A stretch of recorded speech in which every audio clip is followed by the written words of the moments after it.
શું વાત છે? કેમ આજે મોડા આયા? અરે એમાં એવું થયું કે હું એટલે અમારી સોસાયટીમાં છે ને જસવંતભાઈ એટલે જસવંત દાદા હા. એ બિચારા ગુજરી ગયા 3 દિવસ પહેલા. અચ્છા. તો પછી ત્યાં થઈને આવ્યો એમ. અરે બાપરે, એટલે શું હતું દાદાને? શું હતું દાદાને તો તને કહું ને કે એક લાલની રાણી હતી, ચરકટનો બાદશાહ હતો, કાળીન દસ્સો હતો.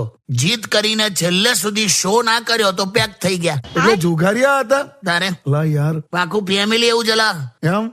એમની દીકરીએ જ્યાં લગ્ન કર્યા છે ને, હા. હવે એની દીકરીના હસબન્ડ ગુજરી ગયા. અરે બાપરે. તો એને શું કર્યું, દીકરીએ એના દેવર સાથે લગ્ન કરી લીધા. એમ? હા, દિયર સાથે લગ્ન કરી લીધા. તો પછી એના હસબન્ડ નો ફોટો જે ગુજરી ગયો હા. એનો ફોટો એને લિવિંગ રૂમ પર ડ્રોઈંગ રૂમમાં બહાર મૂકી રાખેલો. હા. તે 2 મહિના પછી કોઈક મહેમાન આવ્યું. હા. તે મહેમાને એ ફોટો જોયો ને એવું કીધું કે આ કોણ છે? હા. તો આ દીકરી કે આ મારા જેઠ છે. હા કે જેઠ છે, 2 મહિના પહેલા ગુજરી ગયા કે. બોલ કે એવું કીધું નહીં કે અમારો હસબન્ડ જેમ. આખું ફેમિલી એવું લાગ.